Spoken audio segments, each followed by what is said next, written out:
Olá, tudo bem?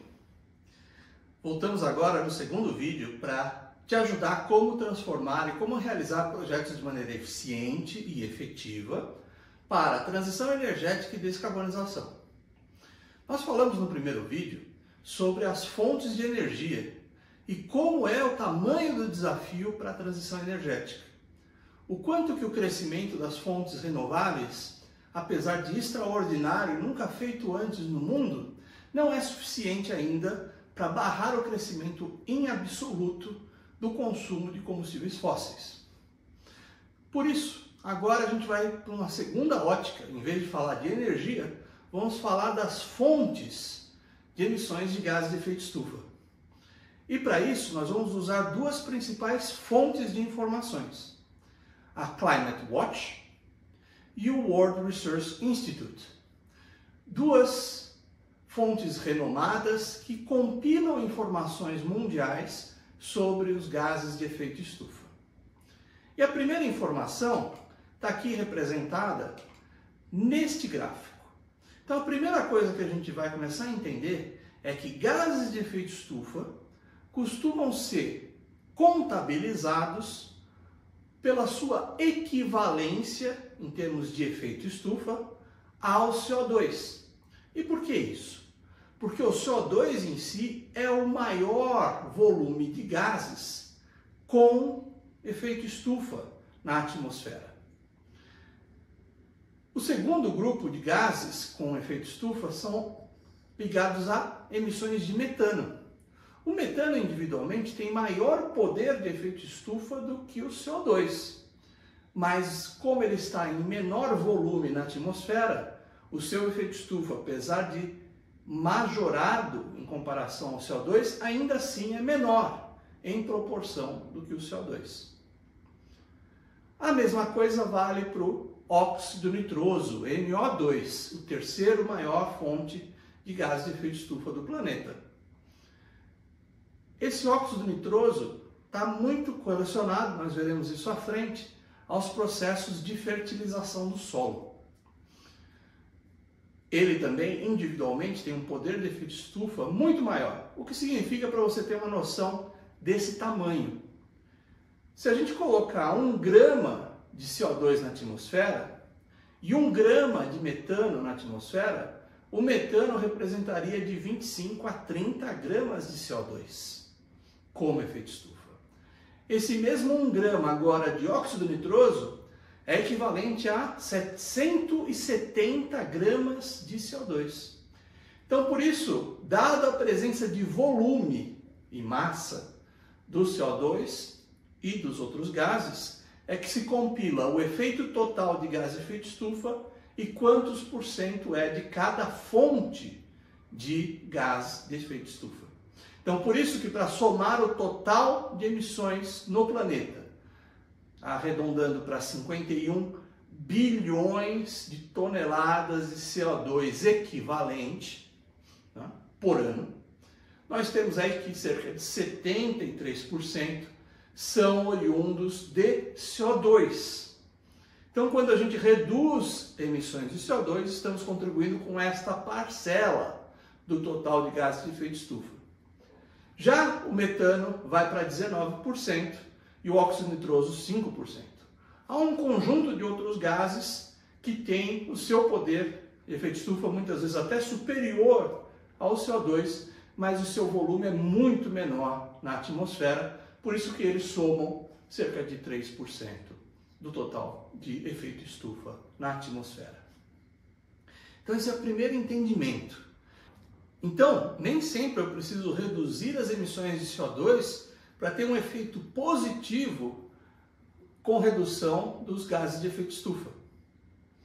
Então, por exemplo, quando eu impeço a emissão direta de óxido nitroso, que também é um subproduto de operações químicas, eu com isso reduzo a pegada de carbono, portanto, as emissões totais de efeito estufa.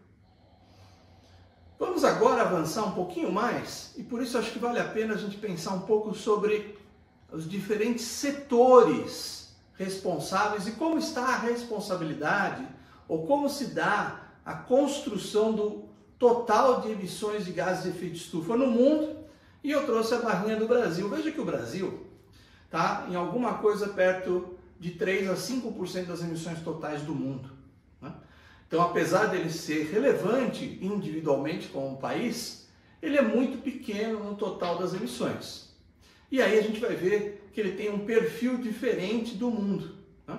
Então, por exemplo, o mundo, a maior fonte responsável por emissões de gases de efeito de estufa é a produção de energia, né?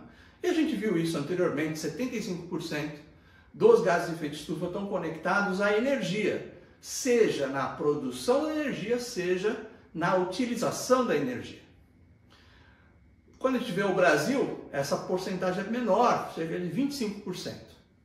Quando a gente avança para o segundo maior ofensor de gases de efeito de estufa no mundo, isso está ligado aos processos de agropecuária, né? No Brasil, a agropecuária é a segunda maior fonte de gases de efeito de estufa do país. Quando a gente avança para a terceira fonte, nós estamos falando da indústria, principalmente os processos de manufatura. Lembre-se que os gastos energéticos propriamente ficaram lá em energia, mas todo o restante de processamentos e maneira de processar os seus materiais, os seus produtos, a maneira de transformar materiais e produtos que não seja energia, está aqui nesse grupo chamado indústria. Quando a gente avança então para o próximo, nós estamos falando dos resíduos. E nós vamos ver os detalhes disso lá na frente, mas principalmente a questão de esgoto e saneamento é um tema-chave de resíduos do ponto de vista de emissões de gases de efeito de estufa. E por último, temos o uso da terra, que no Brasil é uma das principais fontes que individualmente acaba sendo o maior ofensor, que está ligado principalmente ao desmatamento e às queimadas de mata nativa. Só que no mundo, isso é uma parcela muito pequena do total de gases de efeito de estufa. Então é importante a gente posicionar isso até para discussões geopolíticas que acontecem no mundo, assim como a gente pensa o trabalho de descarbonização, que não basta ser descarbonizador por si, ter um potencial de redução sozinho, mas ele tem que ser uma combinação de viabilidade econômica e viabilidade de impacto social positivo. Então, por isso, a gente avança um pouquinho mais agora nos detalhamentos em cada um desses setores, entendendo a fonte de cada um deles, para que isso já se torne um primeiro insight para os seus projetos de aonde mirar oportunidades em cada uma das suas atividades. Então, entrando nesse próximo gráfico, a gente começa a olhar um pouquinho aquela barra de energia. Então, quando a gente fala que energia é responsável por 75% das emissões totais de gases de efeito de estufa no mundo, a gente já tem a primeira aqui. Primeira fonte ou produção de energia relevante é a eletricidade. Eletricidade sozinha é alguma coisa como 31% das emissões de gases de efeito de estufa no mundo. Em segundo lugar, vem transporte e manufatura.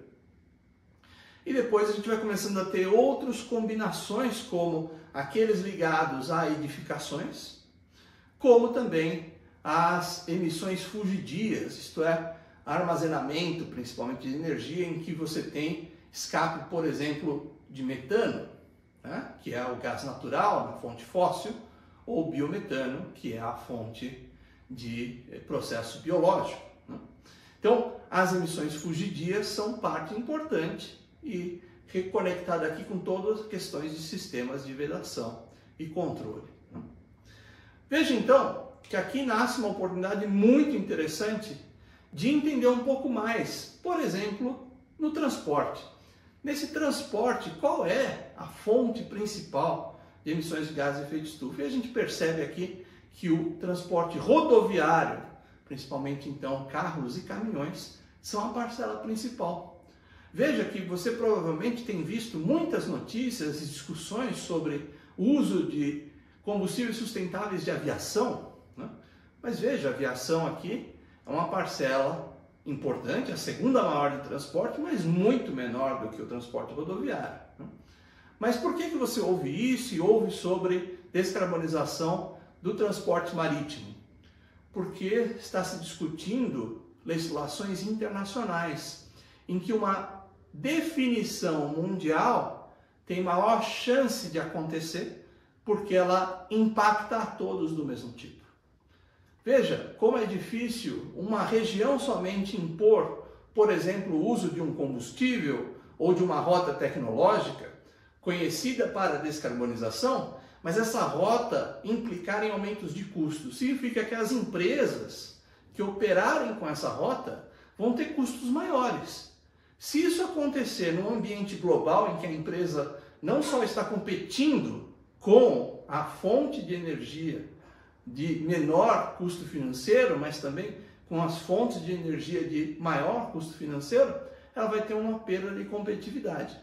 Então, por isso é muito estratégico e importante entender como essas definições acontecem no mundo e como elas mexem com o ambiente de competição, o que nós vemos hoje em dia com as tarifas como um exemplo dessa modificação do balanço de competitividade. Quando a gente olha agora para a agricultura, lembra lá que a agricultura é o segundo maior ofensor depois de energia. Onde estão as principais fontes? O que na agropecuária é a principal fonte de gás de efeito de estufa? E a gente vê aqui que quase 50% das emissões de agropecuária está ligado aos animais e dejetos. E o principal ponto aqui dos animais está ligado ao gado bovino, com as fermentações entéricas, que popularmente é chamado do arroto do boi. Então, um ponto bastante importante é esse processo natural da digestão bovina, que tem várias rotas possíveis de trabalho, como um controle na alimentação é possível de reduzir 70%, 80% dessas emissões. Mas como combinar esse campo de controle alimentar com um arranjo adequado de competitividade? Esse é um ponto-chave que os projetos de descarbonização e transição energética devem considerar. Mas veja que não só as fermentações entéricas são importantes, mas os dejetos dos animais. E a garantia é que esses dejetos não se tornem emissões livres de metano à atmosfera, o que acontece em muitos casos hoje. Porém, esses dejetos têm excelentes poderes fertilizantes, poderiam ser maneiras de diminuir a dependência mundial por fontes fósseis de fertilizantes, que é o segundo maior ofensor da parte de agropecuária. Então veja que há uma possibilidade de sinergia entre duas áreas bastante relevantes de emissões para que hajam processos bastante integrador e estruturante de redução das emissões totais, que no caso do Brasil é bastante relevante, uma vez que cerca de 25% das emissões totais de gases de efeito de estufa no Brasil são oriundas da agropecuária. Nesse próximo gráfico a gente começa a explorar um pouquinho os outros itens, né? Então veja que a gente tinha lá processos industriais que não eram ligados à energia. E obviamente aqui a gente começa a ter um conjunto importante, por exemplo, o cimento. A produção de cimento leva a emissões de gases de efeito de estufa pelo processo químico da produção em si. Então esse já é um processo bastante importante de como buscar essa mitigação, que muitas vezes está ligado a campos de compensação em outras fontes mais fáceis de descarbonizar, ou até em processos de captura desse CO2 e armazenamento como uma fonte de redução das suas emissões totais. O segundo grupo de processos mais relevantes é ligado à química e petroquímica, e um deles é a emissão de óxido nitroso, como eu disse para vocês, e é uma rota importante, muitas vezes utilizada como caminho de combustão para que, ao invés de ser emitido óxido nitroso, cerca de 170 vezes pior como gás de efeito de estufa do que o CO2, seja emitido o CO2 através da combustão desses elementos. No grupo de resíduos, veja que eu falei para vocês aqui, aterros e saneamento são os principais fontes de emissões. E aqui conecta de novo a oportunidade. Isso está conectado muitas vezes à emissão de metano na atmosfera. Então, como que a gente captura essa energia, impede que ela seja colocada na atmosfera e ao mesmo tempo leve a sua queima, perdendo aí cerca de 90% do seu efeito estufa, por transformar metano em CO2 através de uma queima. Mas se essa queima gerar uma energia que eu também consiga deslocar uma fonte fóssil, por exemplo, substituindo o diesel, eu tenho uma oportunidade enorme. Por isso que a gente tem visto muitas discussões do uso de biometano de aterro em cidades como caminho de descarbonização do transporte público. E olhando no uso do solo, nós vemos que o tema degradação do solo é a parte mais relevante, que muitas vezes está conectado a um trabalho muito forte com a pecuária, em que a pastagem não tem uma reposição adequada, o que leva à degradação do solo, portanto, a sua menor capacidade de capturar CO2 da atmosfera ou mesmo de transformar em produtos agrícolas eficientes. Já a segunda maior fonte, aí sim, está ligada a desmatamento, em que o Brasil é o maior ofensor em desmatamento do mundo. Então esse é um ponto-chave de caminho, de como projetos podem se beneficiar de cada uma dessas rotas. E veja que aqui a gente está olhando o que muitas vezes a gente convenciona e brinca a chamar aquilo que muda o ponteiro, aquilo que efetivamente leva ao benefício que a gente espera, que é o ganho de redução das emissões do gás de efeito estufa. Por isso, a gente fecha a conversa de hoje entendendo essas diferentes rotas, essas diferentes oportunidades sob a ótica de aonde estão as principais emissões de gases de efeito estufa no mundo. Isso te dá insights importantes para os seus projetos, mas nos próximos encontros a gente vai andar um pouquinho mais e começar a entender diferentes características ou importâncias de como essa conexão dos gases de efeito estufa, a transição energética devem ser consideradas, para que você tome cuidado e não imagine que esteja descarbonizando quando pode estar, na verdade, até gerando maior pegada de carbono.